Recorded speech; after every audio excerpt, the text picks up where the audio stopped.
Assalamualaikum warahmatullahi wabarakatuh. Baik, pada sesi ini kita akan berbicara masalah bendungan besar. Wait.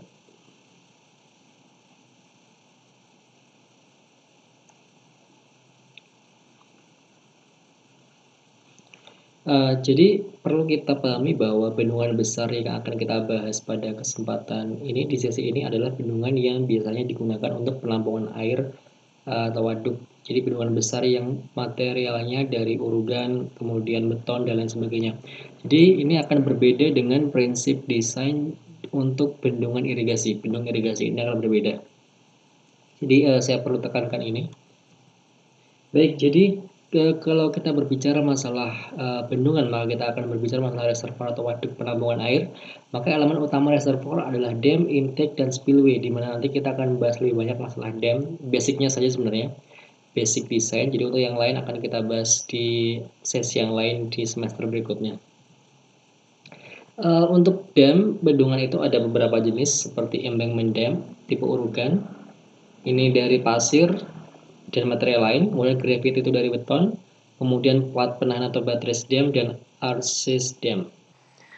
Nah, untuk beberapa catatan mengenai bendungan ini saya tidak akan bahas lebih lanjut masalah bendungan ini, tapi kalian bisa membaca sendiri, mungkin bisa di pause terlebih dahulu video ini, kemudian baca sekilas masalah bendungan ini seperti apa.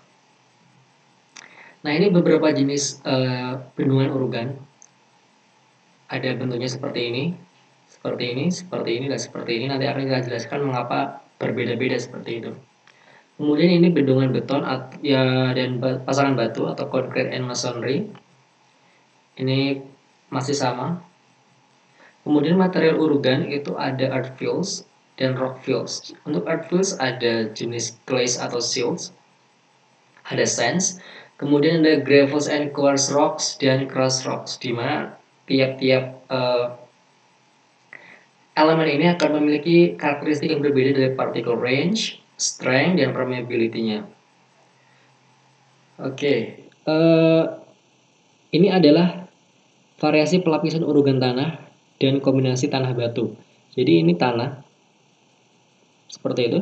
Terus ini ada drain, di mana ini terbuat dari batu atau material lain. Ini adalah chimney drain. Ini mengapa ada drain di sini? Drain itu untuk mengalirkan air biar lebih cepat keluar ke bendungan, dari tubuh bendungan. Ini material yang berbeda di inti. Ini masih central concrete core, jadi ada beton di sini. Kemudian ini ada material yang berbeda-beda tiap zonanya, dan ini juga sama, central road clay core. Untuk variasi pelapisan urugan batu seperti ini. Nah, untuk pemilihan jenis urugan sebenarnya tergantung pada daerah yang akan dibangun bendungan. Jadi misalnya bendungan itu akan dibangun di daerah yang kaya akan earth fills atau rock fill, maka tidak masalah dikombinasi agar stabilitas dari bendungan bisa baik seperti itu. Tapi kalau misalnya ada earth fill-nya saja, hanya ada tanah, ada pasir saja tanpa ada batuan rock fill seperti itu, juga tidak masalah, tapi harus juga diperhitungkan stabilitasnya. Nah, untuk dasar perancangan sebenarnya yang akan kita desain pada sesi ini yang basic saja sebenarnya, yang simple saja, tidak terlalu mendetail seperti itu. Jadi kita perlu hitung tinggi air berdasarkan kebutuhan tampungan dan ketersediaan lahan, dan rancang awal kapasitas pelimpah. Ada HDM, tinggi bendungan, kemudian rancang konfigurasi pelapisan dan dimensi, material cukup oke, seepage aman, stabilitas tebing aman. Nah, baru ke bangunan pelengkap. Oke, jadi untuk rumus kerja perancangan dimensi tubuh bendungan itu adalah seperti ini. Jadi untuk tinggi bendungan itu H water plus H freeboard plus H dead storage, di mana dead storage ini 15% H water. Kemudian H water itu kebutuhan tampung plus hasil dari pool routing berdasar rancangan awal pelimpah. Oke, kita akan bahas di sesi yang lain yang ini. Kemudian ada data U, kecepatan angin, kemudian panjang fetch, kemudian untuk rumus freeboard ada 5, 1, 2, 3, 4, 5. Nah, nanti kita substitusi angka-angkanya, nilai-nilainya berapa. Nah, kemudian kita menggunakan H freeboardnya adalah H terbesar. H terbesar. Jadi half freeboard terbesar itu mana, itu yang digunakan. Nah, untuk lebar puncak bendungan wake crest itu HDM per 5 plus 10 dalam satuan feet. Kemudian kemiringan typicalnya untuk hulu sekitar 1:2,5 sampai 4. Untuk yang hilir 1:2 sampai 3 seperti itu. Nah, untuk wake core base-nya, untuk lebar core base itu ada C1 dikali HDM, di mana nilai C1 0,2 sampai 0,4. Sedangkan untuk delta core itu kurang dari lebih dari 1,5 Hwater sampai 2,5 Hwater. Sedang untuk height tebal lapisan chimney drain itu 1,5 Hwater dikalikan akar dari kakur material 1 per kakur material 2. Nah, contoh soalnya seperti ini. Jadi misalnya diketahui ketinggian kedalaman air 80 meter, kecepatan angin 30 km per jam, fetch-nya panjangnya 15 km, upstream slope 1:2,5, downstream slope 1:2.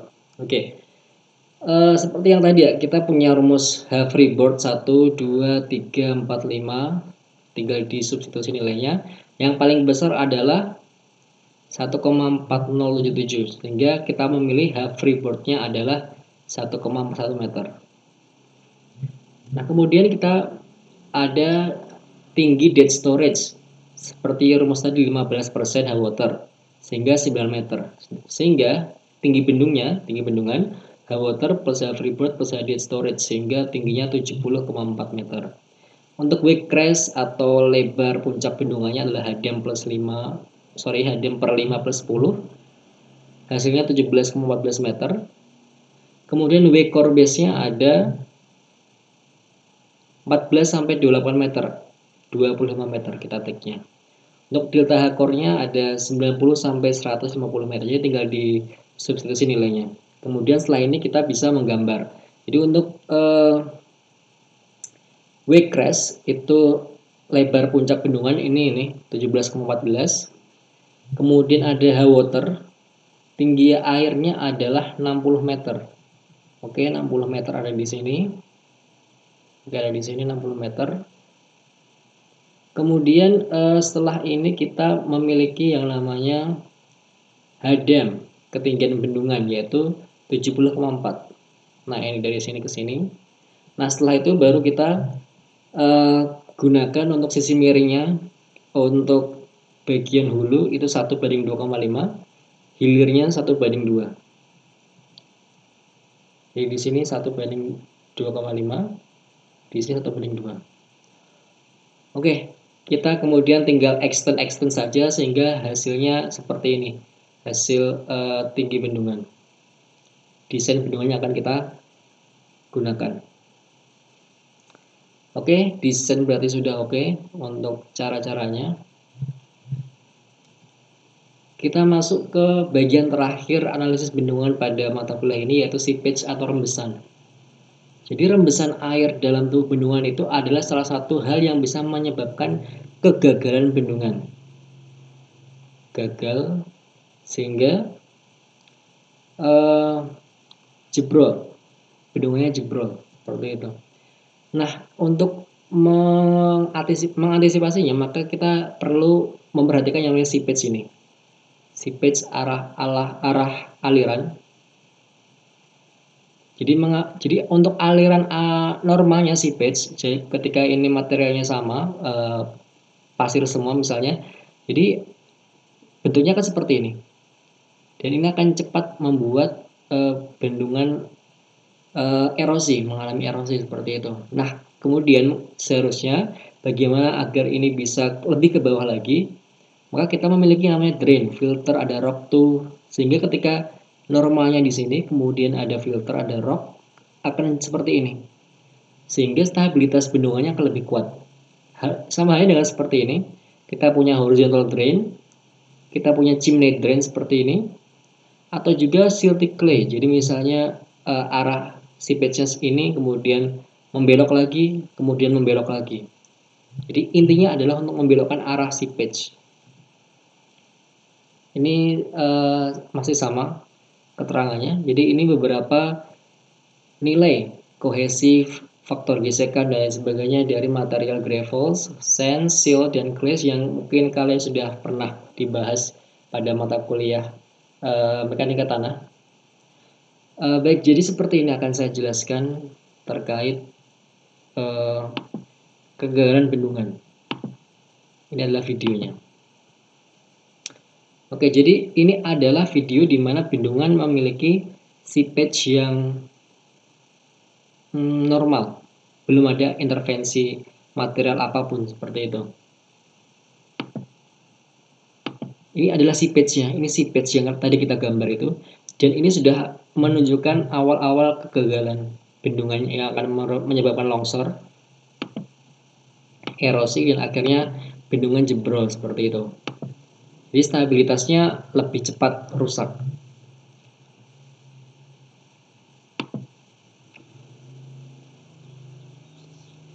Oke, sama halnya dengan ini.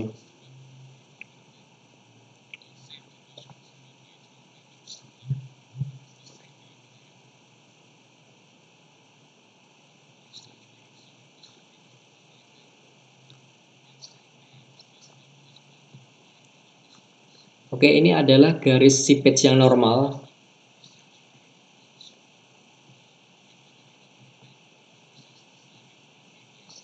Oke, jadi seepage-nya akan masuk ke sini. Nah, bagaimana caranya agar tidak longsor seperti ini?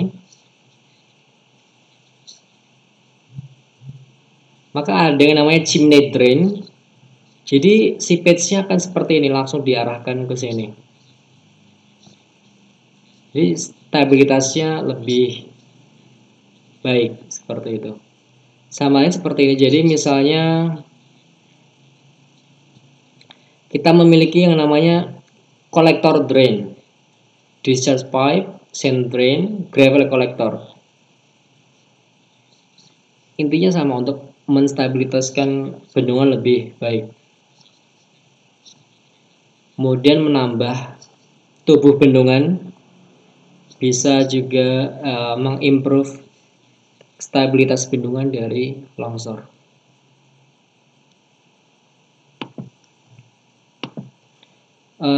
Berbicara masalah stabilitas, jadi ada perhitungan yang akan kita bahas mengenai stabilitas bendungan ini menjadi analisis terakhir perhitungannya. Jadi ini adalah rumus utama rekan-rekan semua. Jadi nanti perlu dicatat rumus-rumus ini, yaitu W, RU yang akan kita bahas nanti. Jadi ini adalah bendungan yang telah kita desain tadi. Nah, kita akan mengetahui atau mencari tahu berapa safety factornya. Kita menggunakan yang namanya method of slice, metode irisan. Metode irisan. Jadi kita iris bendungannya. Jadi ini kita letakkan titik sembarang misalnya di sini, kemudian buat lingkaran yang memotong tubuh bendungan. Ini saya bagi menjadi 8 bagian. Sebenarnya bebas, bisa 9, bisa 10, bisa dan seterusnya. Selanjutnya kita akan mencari yang namanya Z. Z itu jadi setelah kita membuat 8 irisan, kemudian kita cari titik tengahnya dan kita tarik garis ke atas. Nah, nilai Z adalah garis tersebut. Ini nilai Z1, Z2, Z3, Z4 itu adalah di tengah-tengah. Z5, Z6, dan seterusnya. Kemudian untuk ZW, ini adalah ketika garis ini bertemu dengan air. Jadi garis biru ini, mulai dari titik biru ini, sampai ke garis air. ZW1, ZW2 dan seterusnya. Nah, untuk irisan ke-8 karena ini adalah seepage-nya di sini, maka untuk irisan yang ke-8 di sini. Hanya sampai sini Z8. Ini ZW8. Intinya menyentuh air ini. Oke. Kemudian sudut irisan ada di sini. Jadi kita mulai dari titik tengah tadi, kita kemudian tarik ke titik tengah masing-masing busur dan akan mendapatkan sudut sekian. Jadi nanti perlu diperhatikan bentuknya itu beda-beda yang akan menentukan nanti positif apa negatif di perhitungan selanjutnya. Oke, sebenarnya seperti ini. Panjang busur irisan itu yang ini. 1, 2, 3, 4, dan seterusnya. Bisa menggunakan get cara menghitungnya. Nah, kita masuk ke perhitungannya. Untuk B itu adalah ini sebenarnya. Jadi kita garis horizontalnya lurus, tidak miring ya. Kemudian dibagi 8 saja. 1, 2, 3. Nah, ini B-nya. B-nya akan nilainya sama. B itu ada nilai B untuk 8 irisan. Oke, B oke. Untuk Z tadi kita sudah bahas. Untuk W rumusnya ada di sini. W itu di sini. W sama dengan gamma BZ, di mana gamma itu biasanya 9,81. Oke. ZB ada di perhitungan, RU ada rumusnya. Ini rumus RU. ZW dikali gamma W per gamma kali Z. Dengan nilainya seperti ini. Kemudian sudutnya ini mengapa negatif? Min 32, 21, 10. Karena menghadap ke kiri berlawanan arah. Sehingga 32, 21, 10 nilainya negatif. Nah, kemudian W sin theta tinggal dikalikan saja, W cos theta tinggal dikalikan. L panjang busur yang ini adalah L. Oke. Tinggal dikalikan saja ini rumus-rumus ini. Oke, kita masuk ke safety factornya. Ada rumus seperti ini, di mana untuk faktor kohesi nanti akan diketahui tergantung jenis tanahnya. Kemudian panjang busurnya berapa, panjang busur total, panjang busur. Kemudian ada sudut geser, tegangan geser aksen, dan CV juga ada nilainya nanti. Kemudian kita hitung nilainya adalah 0,2166. Nah, biasanya untuk safety factor yang aman adalah 2-3. Nah, bagaimana agar aman? Tujuan dari mata kuliah ini mungkin belum sampai ke sana bagaimana mendesain agar aman, hanya agar kalian bisa melakukan perhitungan safety factornya terlebih dahulu sebenarnya. Nah, ini ada contoh perhitungan sampai aman. Jadi ini misalnya nilainya adalah 2,118. Bisa dilihat di sini faktor apa yang menyebabkan itu bisa menjadi lebih besar. Oke, bila kalian ingin melakukan improvisasi seperti itu, diperbolehkan untuk mencari tahu apa saja yang menyebabkan seperti faktor suatu bendungan bisa meningkat. Baik, itu saja rekan-rekan semua untuk penjelasan analisis bendung. Kita sudah punya desain, kemudian kita masih sudah tahu prinsip dari seepage atau rembesan, bagaimana bisa menyebabkan longsor bendungan, dan yang terakhir adalah analisis stabilitas. Oke, kurang lebihnya mohon maaf. Wassalamualaikum warahmatullahi wabarakatuh.